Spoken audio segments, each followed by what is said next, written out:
I want to touch on, right? The idea of the rat race, the idea of the hustle culture, the idea of always striving for more, when we know in the end that's not what's going to make us happy. Yeah, like, and when we get there, we're going to be like, okay, why did I spend my life doing this? In the end, I just want to be in the beach somewhere chilling and eating Uncle Ben's basmati rice. So my question is, yeah, what do you guys think about the rat race? How do you think we escape it? And do you think this whole ambition, striving, all that culture is a bad thing or a good thing?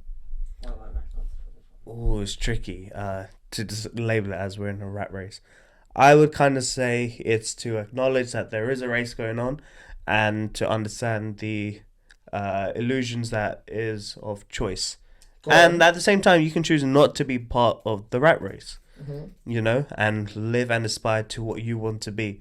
So if there's cultural norms of like, you gotta have a degree at a certain age, you gotta get your own place at a certain age, you gotta have a certain wage kind of job when you reach a certain age, then you don't have to aspire to be part of that rat race, especially with how society doesn't reflect on those norms because they make it near to impossible for the younger generation to kind of live up to those impossible standards.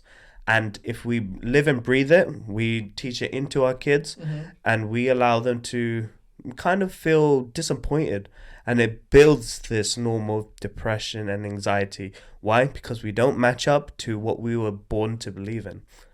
And it's to understand that you can choose to discover and explore at your own pace. Because at the same time, it's to assume that we're all the same for us all to join the same rat race. But unfortunately, you got different types of people. You got people who are more theoretically smart. You got people who learn quicker through a practical sense. And you got other people who like to they're a fine balance. It's like this kind of crazy spectrum, on different ways to accommodate different people.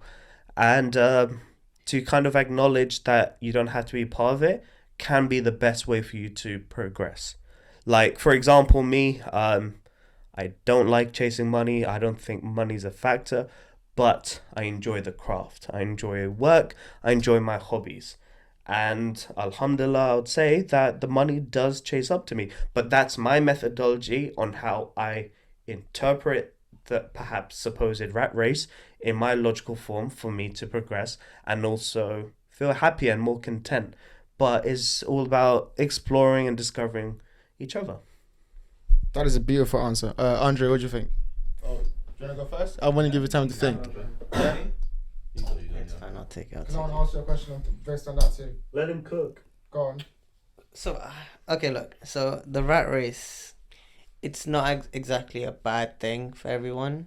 I think it's got negative connotations to it, specifically because we're calling it a rat race. You're dehumanizing. Yeah, rats backwards the star. Yeah. Bro, you put rats in cages, they go around and round on the freaking thing to. But isn't that what we're doing? That's They're what not we're calling a rat rats. race. We're talking Yeah, about but- rats. Yeah, I'm talking about continue. rat. My Let him point, cook, let him point cook. is, it's Cook got first. negative connotations, right? Uh-huh. Because of its association with rats, and you're taking it away from the people. Some people, yeah, they need a purpose in their life, and the 9 to 5 gives them that purpose towards building something, right? Not everyone is an independent thinker. Sometimes people just want to be part of an organization where they can start at the bottom and grow to the top, because there are cases of that happening, right? And it's just that stability, that routine, that you wake up at 9 to 5, you have your week planned out, you know what you're doing, and then it's just like leveling up in a game. You're leveling up in the game of life, right? Well, okay, but then the argument is, but I think the argument is that those people, they're stuck in that because they don't know what else to do, and if they had something else, they'd rather do something that they wanted to do. That's what I call it rat race. For those people, yes, the wrong way to go. I'm not Okay. talking about those people. I'm talking about people who actually need that routine, that purpose in life, and they grow up towards the end, right? Okay. If you go into work every day and you're hating it, you're in the wrong thing. So what do? You don't stay and keep doing it. It's very easy to stay because it's comfortable, bro. For example, in my life, if I'm not paying rent at the moment, the wage I earn is more than enough to keep me just staying there till I'm 26, 27, 28. It doesn't matter because it all depends on your aspirations you have for yourself. If you want to take them trips, if you want to go out, if you want to buy the nice car, if you want to go on the nice holidays, that's when you need to start earning more money. And then if your rat race job does not give you that, you change. But this all comes with independent thinkers, though. So what do we do for the independent thinkers then? How do you get out the rat race? That's on you. That's on whatever skills you That's have. on You you. leverage it. No? That's such a cop out answer. Huh? Nah, That's let such him a cook. Let him cop-out cook. Let him Wait, cook. go. So finish. Okay, actually, yeah. Hear me back. Alright. Go on, give me the question. No. I was saying to be like, oh, that's on you, bruv. It's like a cop out answer. It's just like, alright, figure out yourself. But it's like for those people who are individual thinkers who don't abide by your idea of a rat race, you can't just leave them on the dust. You have to give them an idea of what they need to perhaps aspire or think towards for them to understand what their version of the rat race is or how they can progress. But they're not unhappy. Yeah, let him answer. Let him answer. But they're not unhappy as long as they're progressing. Okay. Here's a question then. What are your ambitions and how you trying to get there? And how do you, you know what I mean? And how do you link that with what you just said about that? Yeah. Okay, so like I said earlier, right, when I was describing freedom, my freedom choice is to go wherever I want, when I want, Yeah. hopefully have the peace to do that, right? It's your freedom having that hairstyle. You can keep going. It's not our freedom Keep- to keep sit there going. looking like that. Exactly. My- Impressed, bro. I'm my impressed, bro. freedom- I don't have to look at it every day. My freedom is literally It's the fine, hair it's bun, you know what I mean? It's coming from my. That's why these get not in a relationship, bro. Come for your hairstyle. Okay, but you're okay. So how do you get from that to that then?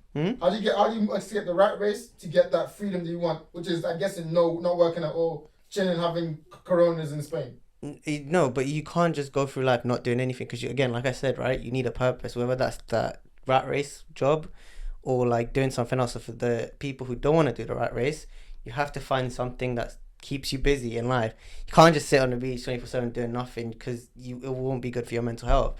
You gotta replace what you do with from 9 to 5 with one of your hobbies. Like, is that going to the gym? Is that learning a new skill? Is that learning a new language?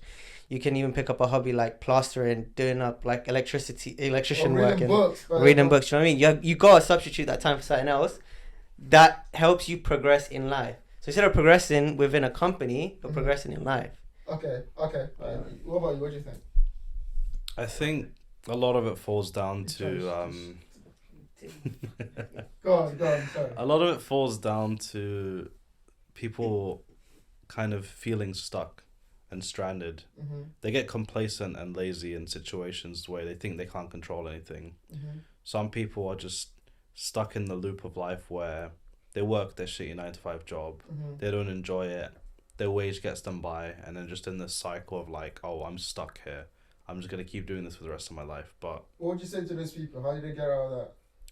take a step back and instead of hard focusing on what you don't have, kind of have some gratuity and look at what you do have. Look at where you want to be and build a plan based on that fact alone. Like, it's easier said than done by a large margin, but unless you need the drive to actually work towards a goal. Otherwise, you are going to be stuck, and you kind of have to accept that because, wanting something and actually working towards it are different things. Like, action-based results is probably the best way to go about it, but it doesn't have to be big things. Let's say, for instance, you want to start a business. Step 1 could be researching whatever field you want to go into. It's all about the small steps and consistency, just showing up for yourself and actually doing what you need to do to get to where you want to be. I 100% agree. I think that gives you a level of freedom that we were talking about. It's like, it's never going to be easy. When you're in that state, you're going to get lonely and you're going to feel like it's never working. But the fact that you've chosen that path is what gives you the ability to just, have that kind of, that weight come off your shoulder. And if you have that mentality, it's so much more helpful than always doing that thing where you're in that loop and you're feeling like you're stuck. And to build off that, then I got a question for you guys. What advice would you give your younger self? Yeah. So now we're talking about ambition, we're talking about this, about rat race, about love. You can choose any field. What advice would you give your younger self? Let's say 10 years younger, knowing the things you know today and knowing how your life turned out.